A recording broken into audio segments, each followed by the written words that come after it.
joyful living. If this is your first time here, my name is Helen and I am a KonMari Master Consultant and trained professional organizer. I love to explore different aspects of the KonMari Method philosophy and intentional living. If you're looking to simplify your life to make more room for joy, you're at the right place. So don't forget to subscribe and join us each week and turn on the notification if you don't want to miss any upcoming videos. In my previous video, I share my journey going from an overwhelmed mom to a KonMari Master Consultant, and if you haven't seen that video, I will link it above. Today's video is an intro to KonMari with kids.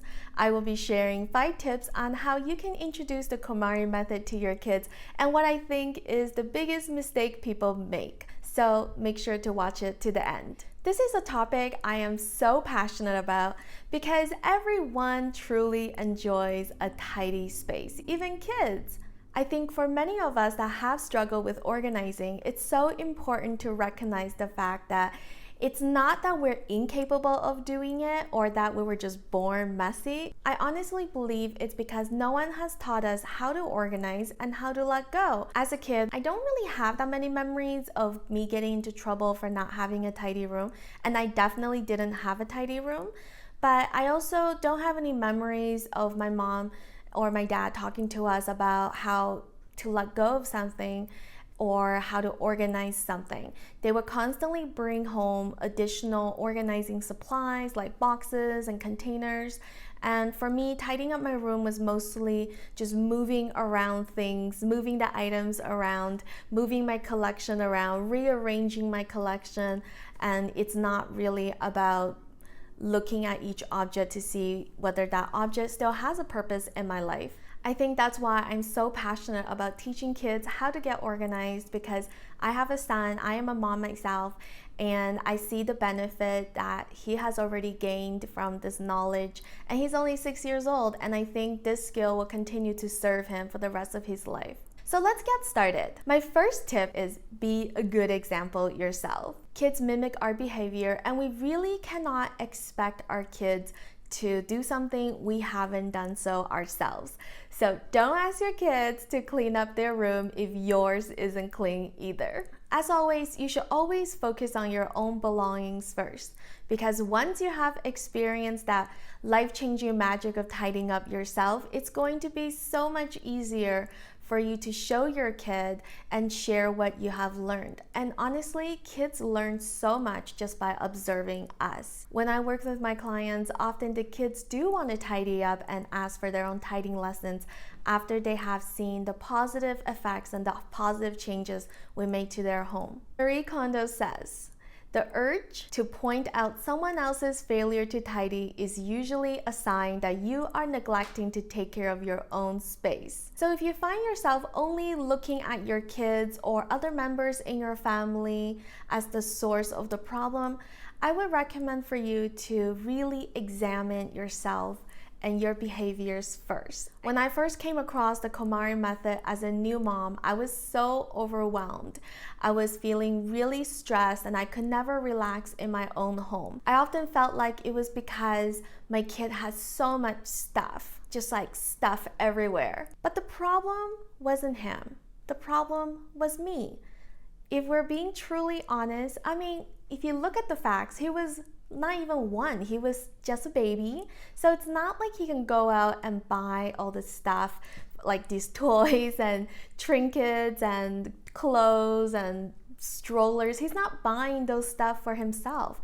It was me that was buying all these items because I was using shopping as a way to deal with my stress, and a lot of the times I wanted these items to help solve a problem that I was experiencing. My second tip is to start with their clothes.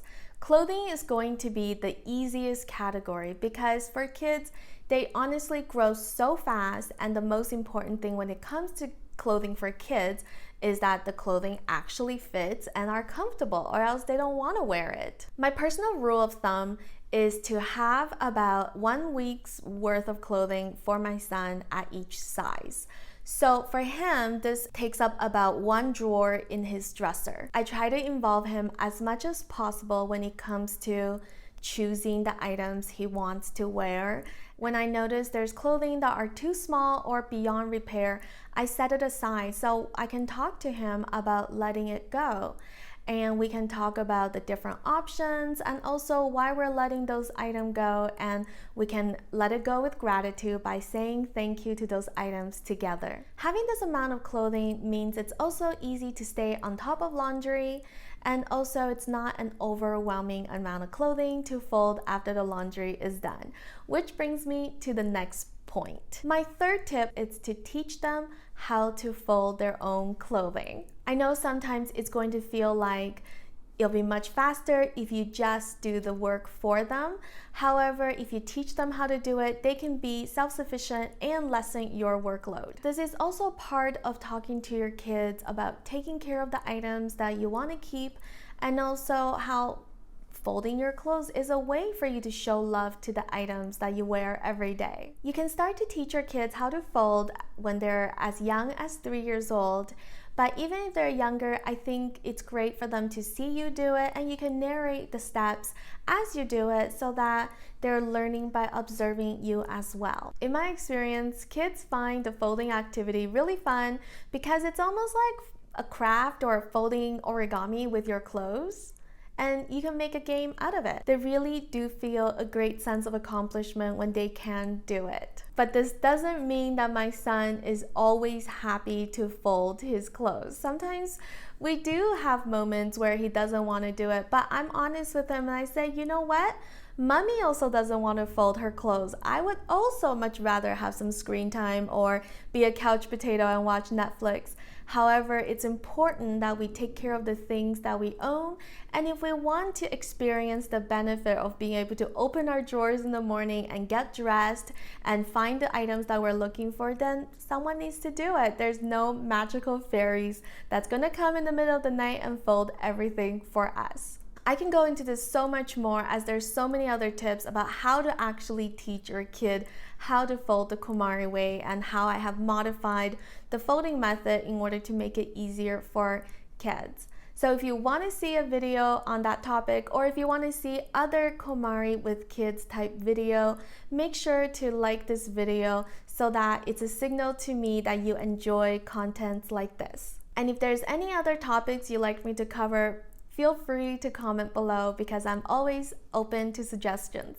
My fourth tip for introducing the KonMari method to your kids is to respect their decisions. So this means to let your kid decide whether they're keeping something or letting something go. When you respect their decision, you're also teaching them to be more confident about their choices and their decision-making skills.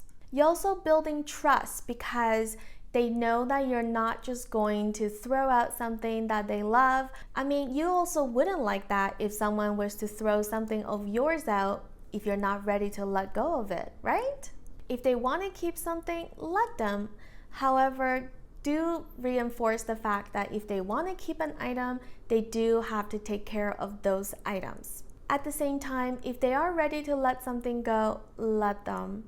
Sometimes I notice it's the parents who are having trouble letting go and not the kids. Possibly something that's worth a lot of money or something with sentimental value. At that point, you should consider, who is this item for? Is it for the kids or is it for you? My final tip is to have patience.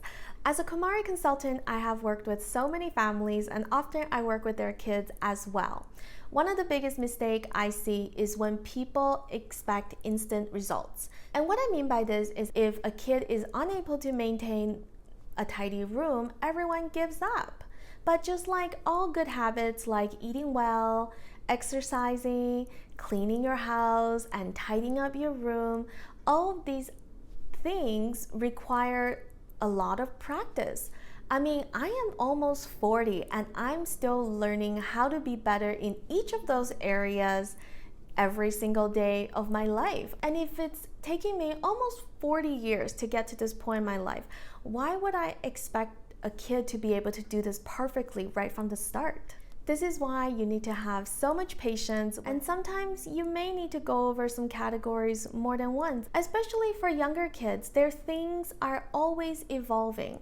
They're always outgrowing their clothes, they're always outgrowing their toys and their books. So it is okay to go through all of this stuff more than once with your kids. So these are my 5 tips for introducing the KonMari method to your kid. But before I end the video, I do want to mention that if you feel like you want to introduce Marie Kondo's book to your kids, but they're too young to read The Life-Changing Magic of Tidying Up or Spark Joy, here are a few options. First, there is Kiki and Jack. So this is a storybook that Marie has written, and it's a really great way to introduce the KonMari method to your kids, and there's even a folding diagram at the back. And for older kids, and even adults, honestly, I recommend this one, which is the Life-Changing Manga of Tidying Up, and it's a comic book version of the Life-Changing Magic of Tidying Up. And it's a really fun read. So you can definitely try to find these books at your local library before adding them to your personal collection. I will link both of these books below so you can check it out for more details. Thank you so much for joining me today, and until next time, choose joy, live well.